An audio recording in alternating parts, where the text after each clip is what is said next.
Assalamu alaikum wa rahmatullahi wa barakatuh. Lovely viewers, welcome back to my YouTube channel, Soldiers of Islam Media. I want to use this medium to bring to your attention regarding some move of a scholar. They call him Abraham bin Moshe, who call himself the uh, common sense family.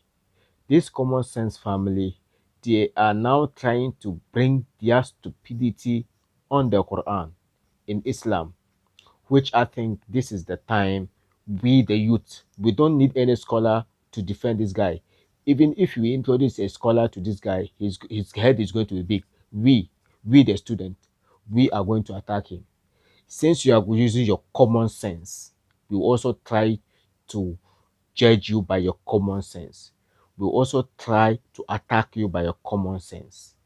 We don't need any Islamic scholar to attack you. So I'll plead on all the noble Islamic scholars in Ghana not to talk about this guy. They should leave this guy to we the student. We will deal with him.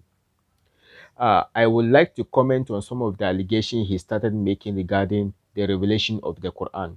He claimed that the revelation of the Quran was written by Nawfal.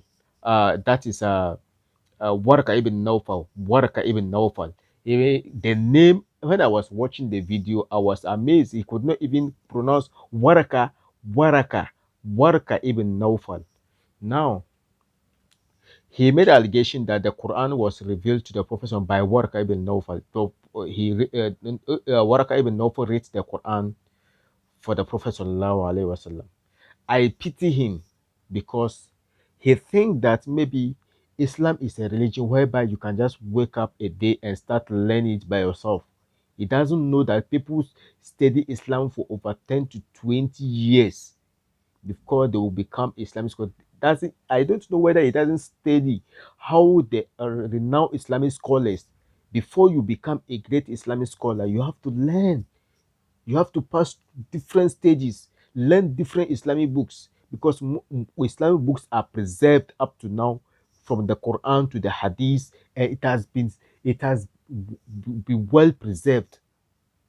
We don't have anything like contradiction in our religion. We have everything. Islam is a complete way of life.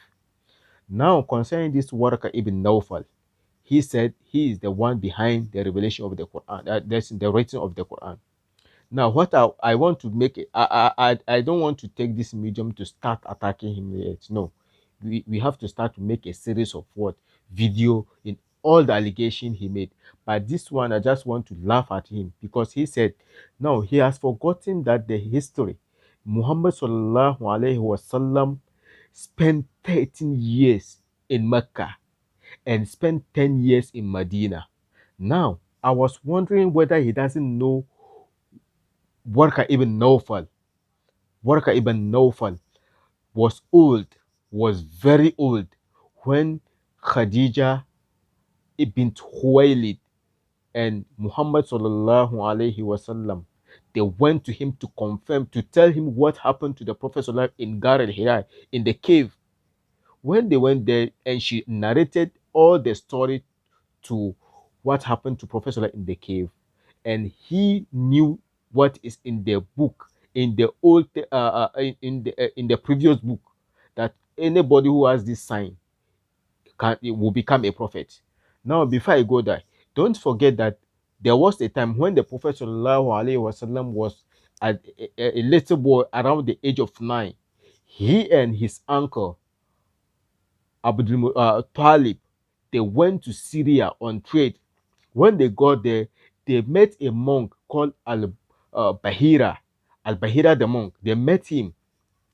This man was a Christian, and he knows that in their book they have they know what they used to see on a person to testify that this person will be a prophet.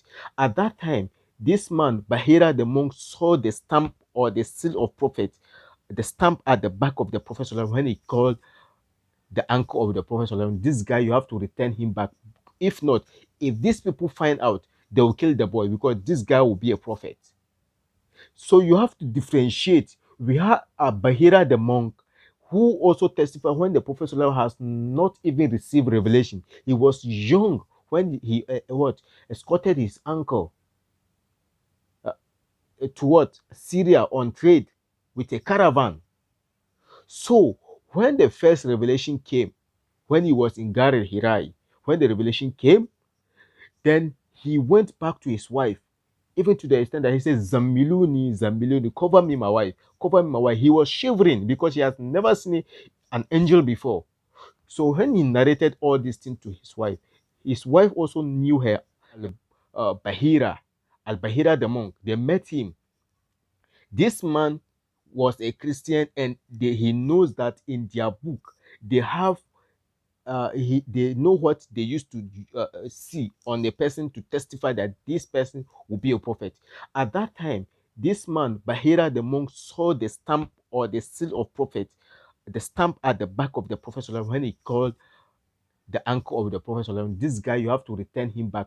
If not, if these people find out, they will kill the boy because this guy will be a prophet. So you have to differentiate. We have a Bahira the monk who also testified when the Prophet has not even received revelation. He was young when he what escorted his uncle uh, to what Syria on trade with a caravan. So when the first revelation came, when he was in Gar al-Hirai, when the revelation came, then he went back to his wife, even to the extent that he says, Zamiluni, Zamiluni, cover me, my wife, cover me, my wife. He was shivering because he has never seen an angel before. So when he narrated all these things to his wife also knew her what? Her grandfather. So they have to go there to go and find out that what are the signs because she believed. So they went there and he told him that these are the signs of what? Prophethood. So it gave him she told him to be to what? To be patient and not to be afraid. So if you don't know all this history in Islam, don't just come out and be talking anyhow. I don't want him to go to the extent that he will be saying some allegation concerning the religion of Islam to the extent that we the youth people will say that we don't respect because we will not never leave him. I told him, I already said, now if we are not never going to leave him. We will do our part. We don't want any scholar, Islamic scholar, because if any scholar like uh Sheikh Muhammad Awal comes in, it will be like his head will be big, and we don't need those people to come in now. They should leave that work for us. We, the young one, the small one, who are now learning, we will deal with him. I've come to realize that this guy used to say because he claimed there was no God. Now he said he did not say there is no God. Now he's trying to drive towards that. If he knows that immediately he said there is no God, people will stop listening to him. So he has to use that what thing because even yeah, I don't know how to even say. He's now covering himself to claim that there is God. But definitely this guy is an atheist. This guy is an atheist. People should stop listening to this guy. This guy is a deceiver.